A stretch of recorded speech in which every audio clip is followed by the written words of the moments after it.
Thanks, Charlotte. And thanks for everybody sticking here for the last presentation and colleagues who've dropped in specifically to have a listen to what really is a passion area and something that has fallen into my lap, and I'm forever grateful to God, Allah, Buddha, all of the gods, for letting me do this. So Imagineering, it's a term that we didn't really think of when we were doing our IT for Social Impact study tours until possibly the last 18 months or so. But taking this idea of what Imagineering is, and I'll go through the development of the concept and then how we apply it as a teaching tool when we go to India for our social impact IT project. So there's a picture. This is in Mohammadli, a village about 10 hours from Mumbai to the east, tribal remote area. And you can see up above, it's not a plane, it's not a helicopter, it's a drone. So this idea of taking something completely foreign to the students who have maybe 10 computers in the whole school, maybe 5 or less are working. Touchscreen's foreign concept to them. They don't have computers at home. They have a phone, some have smartphones, but basically their curriculum in IT is delivered by the teacher sitting down, and they stand behind and they're told this is how you log on to a browser, this is how you upload a file. And this is like year 9 and 10s. So we took a drone, and hopefully, if the technology gods are with me, I'll be able to show you a quick video. So to set the scene, it's become known as that drone video, and our stakeholders in India, when our project partners come back, I'm only there once a year, but they come back and they say, oh, I went to this other meeting, and the first thing they asked for was, can we watch that drone video again? So this is how much of an impact it's made on the particular people that we work with in these villages. Tell you a bit about the context of the IT for Social Impact project. I need to do a bit of this. I understand we're all here about the teaching aspect, but I need to lay the foundations of where we apply the teaching into. Into the concept of Imagineering. How do we actually go about it before we leave for our project in India? And then once we're on the ground in situ, what do we do? How do we deploy this concept? Talk about the drone, and then understanding, is this Imagineering idea, this concept, is it actually working? What's the evidence? What's the empirical evidence? And then finally, where do we go to from here? How do we extend this concept? A good photo to look at from many perspectives. I teach IT for social impact, I teach professional issues in IT. Surveillance is one of the topics that I cover. If you look at that photo, it's actually the watchers being watched. So you can see us, we're all looking with our smartphones taking photos of the drone as the drone is actually taking a photo of us. So that can mess with your minds when you start to think about surveillance and things like that.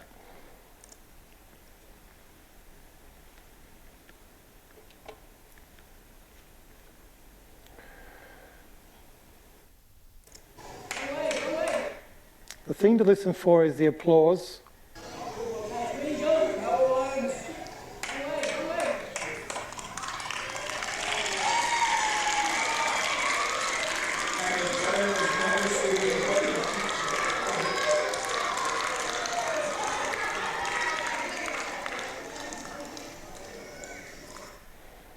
So just one of the typical responses once the drone takes off.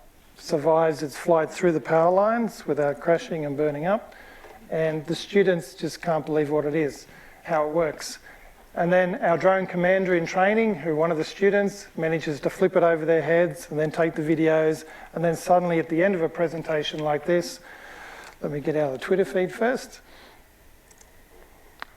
When we get maybe 15 minutes after this photo, suddenly you've got those 200-300 kids behind you wanting to have a look at themselves on the video taken by the drone.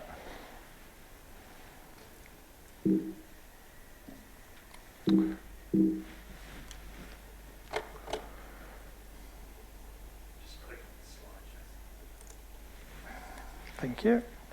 Okay, so a bit of the context. The genesis of the project was on campus. It was helping community groups, Indigenous communities, maybe develop a website, things like that. Then we got some funding and decided, let's take this global. So we went offshore. First trip was to India. It was really exploratory, and I'll talk about the sort of stages that we go through, have been, and I'm about to embark on our 4th iteration of the project in less than 3 years. It's an undergrad unit, primarily because it's funded through the New Colombo Plan, and the requirements are they have to be undergrad students. We've lowered the credit points to get the students in, and we've opened it up across the university now. The first 3 India tours were basically IT students. The thing to look at here on the slide is the out-of-pocket expense. 2.5 weeks in India, including the airfare, including everything, the food, the logistics, all the transport. The students, for a priceless experience really, pay $1,200 this time to come along with us. We are supported by study abroad, but really we're not a study tour. We're a short-term mobility project, and we are heavily focused on project management, and more about that in a moment. So you can quickly look at the ULOs there. Once again, highlighting there's project almost throughout all of them, and deep reflection as well. And Ceres Global is our project partner. Here's where we go. This is our home base, the village of Pal. And I have a lot of international students, particularly from India, and I say, do you know where Pal is? Even the people, the students from Maharashtra State, never heard of it. And why would we have heard of it? It's just not on their radar. It's far eastern, and then up to the north, almost into Madhya Pradesh, the next state. 10 hours, maybe if you're lucky, overnight on the train, 3-tier sleepers. But once we get there, we're hosted by Saputa Vikas Mandal. Now this is the important part. This is the unrestricted intimate access allowed to us through the relationships that Ceres have built with SVM, and now that we have built Swinburne through Ceres and into SVM. 3rd generation, so the current leader of the NGO, his grandfather started the organisation. Based on the Gandhian philosophy, all you rich, educated people, get out of the city, go and help the poorest of the poor. So that's what they did. Started it in Baroda. And Baroda's claim to fame is the freedom fighters, the ones who helped Gandhi kick the British out. And Gandhi had the choice of where will I take Parliament outside of the capital city? The first place ever was Baroda. Now, if you ever get to Baroda, and I hope all of you do someday, you drive through a road and you think, where is this place? I can't see anything. Suddenly these beautiful little girls with their pigtails and their school uniforms will come out. Bang, 2 big buildings, schools on each side. That's Baroda. 10 seconds, you're gone past Baroda. There's a Gandhi monument, there's museums, those sort of things. The important thing from this slide, it's the relationship. So once again, I've told all my students who are coming this year, you've got a family in Pal, you just haven't met them yet. And that's what it's like. Within 24 hours, my students are walking arm in arm, hands over the shoulders through the alleyways of Pal. 1,300 feet above sea level, so nice in December when we go, not too hot, not too cold. 6,000 people roughly in the village, Hindu temple one end, mosque at the other, 3 tribal groups, they all get on well. But look at the images, it's remote. Bullock cart for the transport, this is us in the jeeps. Notice all the trees have gone, one of the issues we're addressing with the drone. Dave Macon sitting on top of the hill in Pal, looking down towards maybe Pune, down to the south.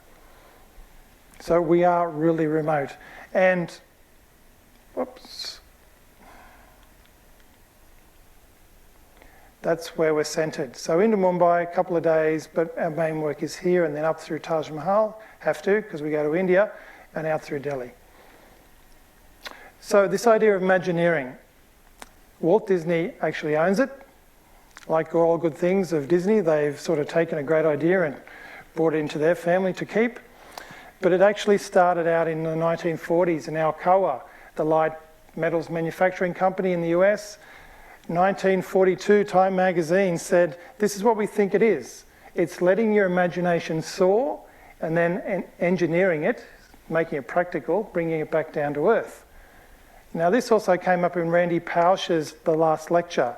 And if you haven't heard of Randy, Carnegie Mellon professor, passed away from cancer but famous, and have a look at his YouTube clips about The Last Lecture. And he did some internships and some work with Disney as one of their Imagineers. So I'm reading through this sort of material thinking, once I've been to India and I saw the foundations of the project work we do, how can we use this type of concept? Because I quickly realised it's almost a get out of jail free card. It's let's try something and it doesn't matter if it doesn't work. But let's go to the extreme, like Disney himself said, plussing. I would just say that's extreme value adding. So the 4 phases, we're about to go into number 4. The first one, really didn't have a clue what we were doing. Just going there, start the relationships with the students and the academic and Swinburne. Series and SVM had the long relationship, we hadn't.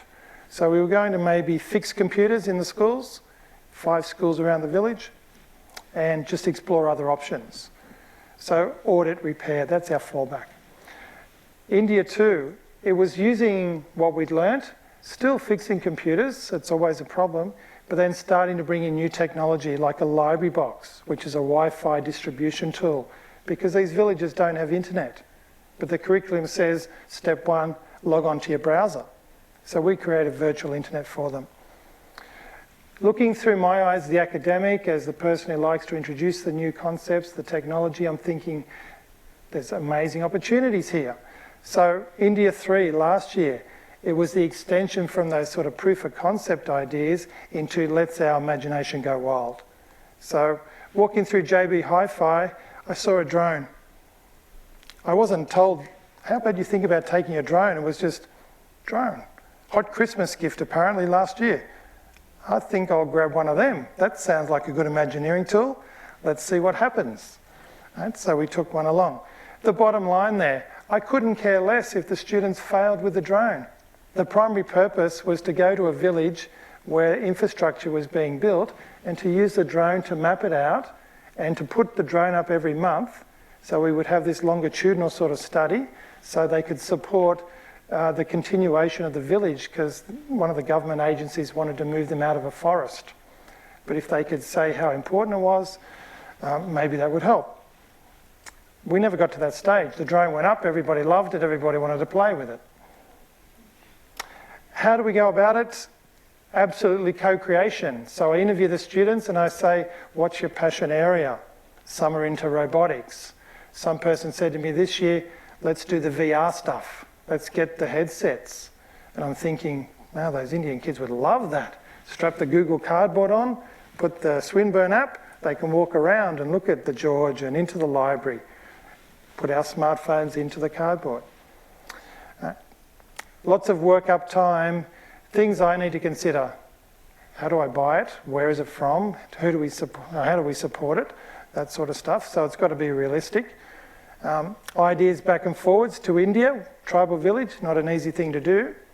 But say, basically, we think we'd like to bring this. What do you think about it? And then the student takes the lead. So we have technical leads. There'll be a drone pilot who'll take the lead for this. We have social media leads, other technical leads in the project as well. They get about a month hands-on before we leave for India. How do we do it once we get there? Well, Agile should probably have the capital A, but that's what we're using. So traditional project management, there's the photos, the images of the stickies, the daily stand-ups. This indicates that we are getting towards the end of the project because most of the stickies have moved across to the right-hand side. I don't know which one is the drone, but multiple projects are running at the same time. So the Kanban boarding, the traditional sort of agile methodologies, and the daily stand-ups. In 5 minutes, I want each project team to tell everybody else in the project, in my student group and our stakeholders, what are we doing, where are we moving to, what's happening. And that's how we graphically represent it on the wall of the NGO's house. The drone, what are we actually teaching? The applied teaching. Many things here and many things that I haven't included on the slide. So we're putting the plan into action. Very important thing to do. Talking about emerging technologies. Have they moved from the conceptual stage? Do they have the cool factor? All the sort of theoretical stuff that we go through in lectures is saying, is this an emerging tech? Digital divide. That drone is in the hands of a student who has no technology at all, is unlikely to have any. His parents do not want him at the school. They want him working in the field. There's the digital divide in action. Capacity training, so train the trainer. Confidence, the resilience. If it didn't work, what happens? Students will get over it. The communication skills. And if I quickly go to the last point here. So Dave Macon, you saw sitting there reflecting over the mountain range. Dave comes in because he's got 300 students. You know, there's a bit of a strut about it because he's holding the drone and he puts it down and he knows the focus is on him. Up goes the drone. You feel like $1 million if you're Dave Macon because you've just given these students something they've never ever had before. Something that the previous speaker talked about, the head of department, the support, super critical. I go to Rosemary Stockdale, my head of department, I say I'm taking a drone or Google Cardboard. I get the sort of smile and the raised eyebrows and then, okay, we trust you, so there's got to be a bit of trust there. Is it working? Well, overwhelmingly, I know it straight away within 1 or 2 seconds once that drone goes up or the new technology is used. I'm an IS academic, information systems thinking. The drone provides a leverage point, a little thing which can make the huge difference. But then I've got to consider, what if I take that little boy out of the village in 10 years' time and he ends up in Bangalore? What happens to the family in the subsistence farming community? So if I add a village to the world, connected to the world like we may do this year, what's the social impact of this? Where to from here? Qualitative data collection, putting these sort of stories out in non-traditional media. So we're big in the social media, IEEE, into magazine type things. I've written for Janelle's Building Our Future blog, a lot of those sort of alternative avenues I've got there. And everything old is new again, or the reverse of that. So I'm thinking geocaching. It'd be great to run around the villages, alleyways, you know, like a treasure hunt. And then Pokemon Go comes out, and I thought, damn, you know, there's another $1 billion idea I've had, you know, stolen by somebody else. I was not quick enough. So that was my version of Pokemon Go, about probably a day before Pokemon Go hit. So Google Cardboard, but please, anybody, give me any ideas that we can take. There's no such thing as a bad idea when you're Imagineering. Thank you.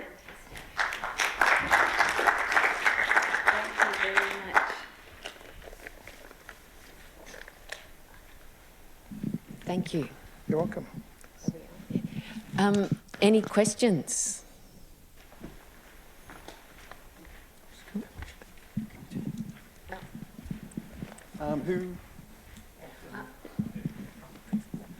Hello, Peter Moran. You noticed you said that you're worried about maybe people leaving the villages. What's the correlation? I would have thought that bringing these type of things in may even actually give people more reason to stay if they can be connected locally. Is there any work done on the impact in that area, or is it a bit early? We don't have the sort of the research that has gone into the background understanding of it. What we've tried to do, particularly when we fix the computers, rather than having my, BIT students, bright guys who can rip apart a box and fix it quickly or network a lab, we get a little, a teenager from the school to shadow us. So it's not just us fixing the network or building the network, it's actually, you have a go at this. So what we're trying to do more and more, and this is the good thing about the NCP funding and us going back again and again for another 2 or 3 years, we build up that relationship where hopefully a bit of the maintenance will continue throughout the 12 months. Because last time on the pre-departure, before we left the village, I said to the stakeholders, the key ones, who does this stuff while we're not here? And it was just a smile and a nod. It's Swinburne. And so we understand that, but we're trying to, not give them the fish to eat, but, teach them how to fish, that sort of stuff. But there is push from the families to get them back onto the farm, whereas maybe we can say, hey, a career in Bangalore in IT is maybe not a bad thing, where we can support the whole family through one student igniting the passion in IT and sending them on their way. We'll bring the IT to them. That's right. So that's what we're thinking about. There's a village I didn't touch on called Zumnia, but the Global Tradies program in Croydon, the Swinburne guys, they're building the mud brick homes, and the schools are there, the classrooms and the teachers' accommodation. Now it's a greenfield IT site. So this year we're hoping to give them a computer lab, internet access, where you'd have somebody like my daughter doing an incursion to series in Brunswick, logging in, you know, with a classroom and hello Zumnia and hello Brunswick or hello the schools. But not having to travel, you know, 100, 200 or, you know, 1,000 kilometres to Mumbai for a medical treatment, or, you know, the telemedicine stuff, the opportunities there far outweigh, you know, the negative impacts. But we do it in consultation with the village. And the village elders talk about generation gaps with IT and familiarity. No idea at all. They need to be sold on what's the benefits to the community overall. Because it's scary, it's this techie stuff. But we get over that through trust and reciprocity, and we're back again and again, so it's Mr. Jason's here. It's not just somebody coming in saying, we're going to do this for you. They know. Great. It's two-way. Question here? So that's gone some way to answer part of my question anyway, which I guess was about the social impact over time. And I think it's great that obviously you have that continuation, which is important. But I was just wondering, with the opening up to other sort of faculties and sort of going beyond just IT, I was wondering what ideas or challenges you thought you might face. You've answered it in some way when you talked about, you know, potential medical technology, but I guess there are other thoughts I had around, obviously, you know, sustainable tourism, volunteer tourism, types of opportunities, farm stays, home stays from a tourism perspective, but also other sustainability initiatives that could be you know, technology based or focused or enabled. Absolutely. We've got remote sensing, we've got solar powered, all the sustainability, which is the backbone of the series mission statement. And that's the other thing I didn't mention. Our projects have to align with the mission. So we have a project charter, which is very deep, lots of connection there, but we're coming in to build on the relationship and align with the mission statements of the organisations we work with. Entrepreneurship, another great opportunity, but that's our FPL sort of stuff. But I've got a science student coming along because his background is in remote sensing. There's so many opportunities. It's a opportunity-rich, you know, target environment, however you want to call it. But we thought, let's open this up to everybody, because every student has come back said, don't just think about it, you've got to do this. And the study tours, you know yourself how valuable they are to the students. But you know, a typical example is we've packed up the Jeeps, we're saying our sad goodbyes, and suddenly, Jason, there's a women's collective here who'd like ideas on how to develop a cookbook with videos and sell it online. And as I'm jumping in the Jeep and closing the door, and I said, the lady was Latar, who works at the Science Centre. You know, and I said, Latar, I'll get back and I'll see what I can do in the next 11 months. So I particularly got an entrepreneurship student who can give us a business model in 7 days, work up something. The internet kiosk guy in Pal is another example. So it looks like a prison cell with bars, but the village do not have the technical skills, but they've got a lot of paper things that they need converted quickly and sent somewhere else. They don't have computers, they don't have scanners, they don't have email, but this guy in the village thought, I can charge a couple of rupees for that. So we dropped by him and we're sitting down having chai, and all these customers are poking things through the window, and he's quickly just scanning them, PDF, back, change of rupees, done. And there's actually an official government department office about 300 metres away that's empty. Because nobody trusts that. They've got this relationship with the internet kiosk guy in Pal. So collaboration with him, how do we support his ideas, all those sort of things. Might have to go twice a year. Yeah, you know, colleagues have said, call me the flying doctor and just keep me going over. It'd be a great core unit for all Swinburne courses for all Swinburne students. There's just amazing opportunities, and it aligns with nearly every unit that I can think of. You know, somebody said social impact. I said, yeah, but it's embedded, it's intrinsic in everything that we do. It's a relationship, you know, and Kanjit Mehta from Penn State, you know, it's social impact takes a planet. That's collaboration, and get out and work with somebody who doesn't look like you. That's Lots of dimensions there. Any more questions? Thanks very much, thank you. Jason. I think you've really kind of, you know, hit the nail on the head with the kind of idea of learning and sparking imagination. So thanks very much You're for welcome. that. Thank you. Hope we hear more about it next year.